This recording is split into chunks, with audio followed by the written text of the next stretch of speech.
Ionisation enthalpy पढ़ने के बाद आज हम लोग डिस्कस करने वाले हैं इलेक्ट्रॉन गेन एंथैल्पी। ये भी एक इंपॉर्टेंट पीरियोडिक प्रॉपर्टी है, इलेक्ट्रॉन गेन एंथैल्पी या इलेक्ट्रॉन एफिनिटी। इलेक्ट्रॉन गेन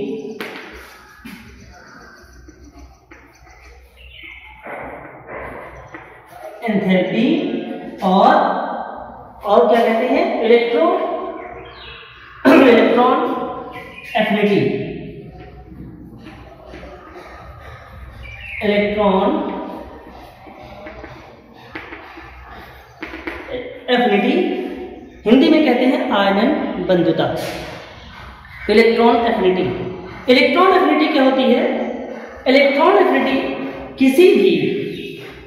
किसी भी आइसोलेटेड गैसियस एटम, विलग गैसीय परमाणु में एक इलेक्ट्रॉन एंटर करने पे यानी प्रवेश कराने पर जो एनर्जी चेंज होता है, जो ऊर्जा में परिवर्तन होता है, उसे हम इलेक्ट्रॉन बंधुता कहते हैं। कहने का मतलब the energy change when an electron is added to a gaseous isolated atom and to convert it into an anion।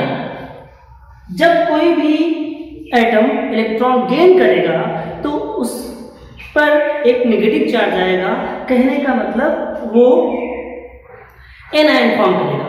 मान लीजिए कोई एक एटम है, ये A प्लस एक इलेक्ट्रॉन इसने गेन किया, तो ये क्या फॉर्म होगा? A minus. और गैसियस स्टेट में होता है, गैसियस आइसोलेटेड एटम में A वन इलेक्ट्रॉन गेन किया तो क्या फॉर्म हो गया? A minus. और यहाँ पे कुछ एनर्जी रिलीज होती है। ठीक, एनर्जी रिलीज भी हो सकती है या एब्जॉर्ब भी हो सकती है, वो डिपेंड करेगा कि वो एटम कौन सा है, कंडीशन कौन सी है। तो इलेक्ट्रॉन गेन एंथैल्पी आप समझ गए कि किसी भी आइसोलेटेड गैसियस एटम में वन इलेक्ट्रॉन ऐड करने पर जितना एनर्जी चेंज होता है उसे हम इलेक्ट्रॉन गेन एंथैल्पी कहते हैं या इलेक्ट्रॉन एफिनिटी कहते हैं, इलेक्ट्रॉन बंधुता कहते हैं। ठीक, अब हम बात करेंगे कि इलेक्ट्रॉन बंधुता किन फैक्टर्स पे डिपेंड करती है, यानी कि कौन कौन से ऐसे फैक्टर्स हैं जो इलेक्ट्रॉन एफिनिटी को अफेक्ट करते हैं, उसे जो है प्रभावित करते हैं। सबसे पहला जो है वो है size of atom. Size of atom, किसी भी एटम का साइज, तो साइज किस प्रकार से अफेक्ट करता है? किसी भी एटम का जो साइज होता है, साइज जितना छोटा होगा, इलेक्ट्रॉन को अट्रैक्ट करने की कैपेसिटी उतनी ज्यादा होगी। कहने का मतलब इलेक्ट्रॉन को उसमें इंसर्ट कराना उतना इजी होगा और उसकी जो इलेक्ट्रॉन एफिनिटी होगी उतनी ही ज्यादा होगी।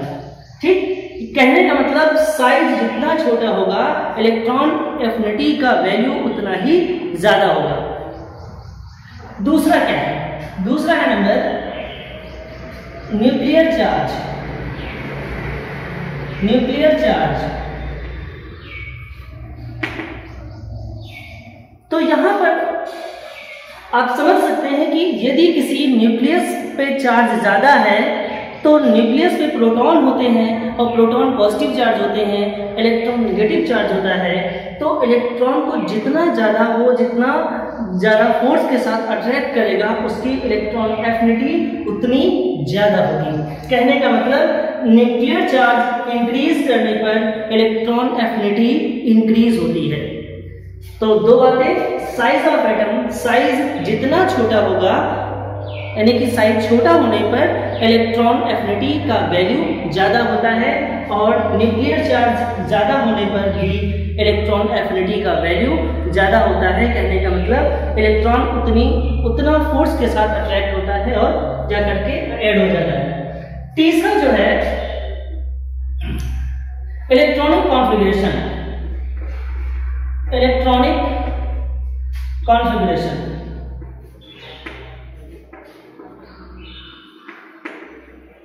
Of atom. किसी भी एटम का जो इलेक्ट्रॉनिक कॉन्फ़िगरेशन होता है वो भी अफेक्ट करता है इलेक्ट्रॉन एफिनिटी को। कैसे? जो भी हाफ फील्ड और फुल फील्ड ऑर्बिटल होते हैं वो स्टेबल होते हैं। कहने का मतलब यदि हाफ फील्ड ऑर्बिटल है और या फुल फील्ड ऑर्बिटल है, उनकी इलेक्ट्रॉन एफिनिटी या तो बहुत कम होती है या जीरो होती है। तो यदि कोई भी एटम, किसी भी एटम का इलेक्ट्रॉनिक कॉन्फ़िगरेशन ऐसा रहा है जो हाफ फील्ड है या फुल फील्ड है, तो उसकी इलेक्ट्रॉन एफिनिटी कम होगी या तो जीरो होगी। ठीक है, कहने का मतलब अगर उस हाफ फील्ड फुल फील्ड होने पर उसकी इलेक्ट्रॉन एफिनिटी कम हो जाती है। ये तो ये तीन जो फैक्टर हैं, size of atom, nuclear charge और इलेक्ट्रॉनिक कॉन्फ़िगरेशन ऑफ एटम, ये तीन फैक्टर ऐसे हैं जिनसे कि इलेक्ट्रॉन एफिनिटी अफेक्टेड होती है। और अब हम बात कर लेते हैं कि जब किसी ग्रुप में या किसी पीरियड में हम आगे बढ़ते हैं तो क्या चेंज आता है इलेक्ट्रॉन एफिनिटी में। किसी भी ग्रुप में ऊपर से नीचे की ओर आने पर ग्रुप में ऊपर से नीचे की होने पर टॉप टू बॉटम जब आते हैं तो क्या होता है, साइज, किसी भी एटम का साइज क्या होता है, इंक्रीज होता है। Atomic size top to bottom ऊपर से नीचे की ओर आने पर इंक्रीज होता है। और अभी भी हम लोगों ने पढ़ा है कि साइज ऑफ एटम के अकॉर्डिंग यदि साइज ज्यादा होगा तो इलेक्ट्रॉन एफिनिटी कम होगी, यानी साइज छोटा होने पर इलेक्ट्रॉन एफिनिटी ज्यादा होती है। तो वहां से स्पष्ट हो गया कि किसी ग्रुप में जब ऊपर से नीचे की ओर आएंगे तो इलेक्ट्रॉन एफिनिटी क्या होती है, कम होती है, क्योंकि साइज इंक्रीज होता है। As increasing the size of the atom, the electron affinity decreases। और किसी भी पीरियड में क्या होता है, जब हम लेफ्ट टू राइट जाते हैं, यानी कि बाईं ओर से दाईं ओर जाते हैं, तो इलेक्ट्रॉन एफिनिटी का वैल्यू क्या होता है, बढ़ जाता है। क्यों कि पहली बात तो बाईं ओर से दाईं ओर जाने पर, लेफ्ट टू राइट जब हम जाते हैं किसी पीरियड में आगे बढ़ते हैं, तो वहां किसी भी एटम का साइज यानी एटॉमिक साइज क्या होते हैं, डिक्रीज होते हैं। और साइज अगर डिक्रीज होता है तो इलेक्ट्रॉन की एंथैल्पी ज्यादा होती है, पहली बात। दूसरी बात, न्यूक्लियर चार्ज से अगर हम बात करें तो न्यूक्लियर चार्ज जो होता है लेफ्ट टू राइट, यानी कि किसी पीरियड में आगे बढ़ने पर जो न्यूक्लियर चार्ज है वो बढ़ता है। तो न्यूक्लियर चार्ज इंक्रीज होने के कारण इलेक्ट्रॉन एफिनिटी भी इंक्रीज होती है। ठीक। और ग्रुप में जैसे जैसे ग्रुप में हम ऊपर से नीचे की ओर आते हैं तो इलेक्ट्रॉन एफिनिटी क्या होती है, कम होती है। यदि बात की जाए सबसे कम इलेक्ट्रॉन एफिनिटी किसकी होती है, तो हमने आपको पीरियडिक टेबल दिखाया था। ये पीरियडिक टेबल, इसमें इधर एल्कली मेटल्स होती हैं, यहाँ पर एल्कली मेटल्स होती हैं और सबसे लास्ट में क्या होते हैं, हाइड्रोजन होते हैं। ये hydrogen, fluorine, chlorine, bromine, iodine और एस्टेटिन, ये हाइड्रोजन है और इधर होती है मेटल। तो सबसे जो कम इलेक्ट्रॉन एफिनिटी होती है वो किसकी होती है, इनकी होती है। एल्कली मेटल्स की इलेक्ट्रॉन एफिनिटी सबसे कम होती है और अगर सबसे ज्यादा इलेक्ट्रॉन एफिनिटी होती है तो वो हाइड्रोजन की होती है। क्यों कि जब हम इधर से बढ़ रहे हैं तो अभी बताया मैंने कि जब लेफ्ट टू राइट आप आगे बढ़ते हैं तो इलेक्ट्रॉन एफिनिटी इंक्रीज होती है। तो सबसे कम एल्कली मेटल की होती है और आगे बढ़ते हैं तो सबसे ज्यादा कहाँ हो जाती है, हाइड्रोजन की हो जाती है। और अगर बात करें नोबल गैसेस की, सबसे लास्ट में तो नोबल गैसेस है, तो नोबल गैसेस की जो इलेक्ट्रॉन एफिनिटी होती है वो जीरो होती है। क्यों? क्योंकि नोबल गैसेस इलेक्ट्रॉन गेन नहीं करते। यदि वो कंडीशनल इलेक्ट्रॉन गेन करते हैं तो उनकी जो इलेक्ट्रॉन एफिनिटी का वैल्यू आता है वो पॉजिटिव आता है। ठीक है। तो हाइड्रोजन की इलेक्ट्रॉन एफिनिटी सबसे ज्यादा होती है। क्यों? उसका रीजन है, जरा आप इलेक्ट्रॉनिक कॉन्फ़िगरेशन देखें हाइड्रोजन का।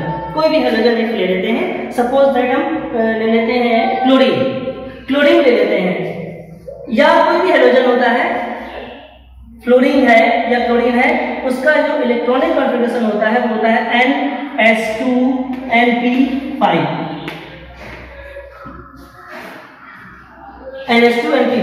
फ्लोरीन का देख लें तो फ्लोरीन का होता है 1s2 2s2 2p5 9 होता है।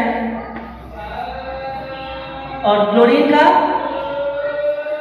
1s2 2s2 2p6 3s2 और 3p5, यानी कहने का मतलब ns2 np5 2s2 2p5 3s2 3p5 या ns2 np5 होता है जनरल इलेक्ट्रॉनिक कॉन्फ़िगरेशन किसका, हैलोजन का। यदि यहाँ और p में मैक्सिमम कितने इलेक्ट्रॉन आते हैं 6। तो जब p में एक इलेक्ट्रॉन कम है, कहने का मतलब जब ये एक इलेक्ट्रॉन गेन कर लेती हैं तो ये स्टेबल हो जाती हैं, यानी कि ऑक्टेट इनका कंप्लीट हो जाता है। इसीलिए ये एक इलेक्ट्रॉन बहुत तेजी के साथ गेन करते हैं। एक बात और कि इतना जानने के बाद एक अगला पॉइंट आता है कि इलेक्ट्रॉन गेन एंथैल्पी से हमें क्या क्या जानकारी मिलती है। देखिए, जिसकी इलेक्ट्रॉन गेन एंथैल्पी ज्यादा होती है, हाईएस्ट इलेक्ट्रॉन गेन एंथैल्पी जिनकी ज्यादा होती है वो स्ट्रॉन्ग ऑक्सीडाइजिंग एजेंट होते हैं। क्या होते हैं? स्ट्रॉन्ग ऑक्सीडाइजिंग एजेंट होते हैं। जिनकी इलेक्ट्रॉन गेन एंथैल्पी सबसे ज्यादा होती है। और दूसरी बात, जिनकी इलेक्ट्रॉन गेन एंथैल्पी ज्यादा होती है उनकी इलेक्ट्रॉन गेन करने की कैपेसिटी बहुत ज्यादा होती है। ठीक, यानी कि वो जो एटम होते हैं वो मोर इलेक्ट्रोनेगेटिव होते हैं। दो बातें हमको यहाँ से मालूम हो गई। क्या? यदि किसी एलिमेंट की इलेक्ट्रॉन गेन एंथैल्पी ज्यादा है तो वो स्ट्रॉन्ग ऑक्सीडाइजिंग एजेंट का काम करती है, पहली बात। और दूसरी बात कि यदि उसकी इलेक्ट्रॉन गेन एंथैल्पी ज्यादा है तो इसका मतलब उसकी इलेक्ट्रोनेगेटिविटी उतनी ज्यादा है, वो उतना ज्यादा इलेक्ट्रोनेगेटिव है, उसकी इलेक्ट्रॉन गेन करने की कैपेसिटी उतनी ज्यादा होती है। तो ये कुछ खास बातें इलेक्ट्रॉन गेन एंथैल्पी के बारे में या हम कह सकते हैं इलेक्ट्रॉन एफिनिटी के बारे में, आप में क्या होती है, कैसे कन्वर्ट होता है और क्या कौन से फैक्टर्स होते हैं जो उसको अफेक्ट करते हैं, पीरियोडिक टेबल में कैसे चेंज आता है, ग्रुप में कैसे पीरियड में लेफ्ट टू राइट जाते हैं तो क्या चेंज आता है, और उससे हमें क्या बेनिफिट होते हैं, क्या जानकारी मिलती है इलेक्ट्रॉन गेन एंथैल्पी मालूम होने से। ठीक है, तो इलेक्ट्रॉन गेन एंथैल्पी के बारे में इतना कुछ। सबसे ज्यादा इलेक्ट्रॉन गेन एंथैल्पी किसकी होती है? हाइड्रोजन्स की होती है। और सबसे कम किसकी होती है? एल्कली मेटल्स की होती है। क्योंकि मेटल की तो जो इलेक्ट्रॉन गेन एंथैल्पी बहुत कम होना भी चाहिए। क्यों? कि मेटल की जो टेंडेंसी होती है इलेक्ट्रॉन लूज करने की होती है, गेन करने की नहीं होती। और जो हैलोजन्स होते हैं उनमें इलेक्ट्रॉन गेन करने की कैपेसिटी बहुत ज्यादा होती है, तो उनकी इलेक्ट्रॉन गेन एंथैल्पी सबसे ज्यादा होती है। Okay, thank you.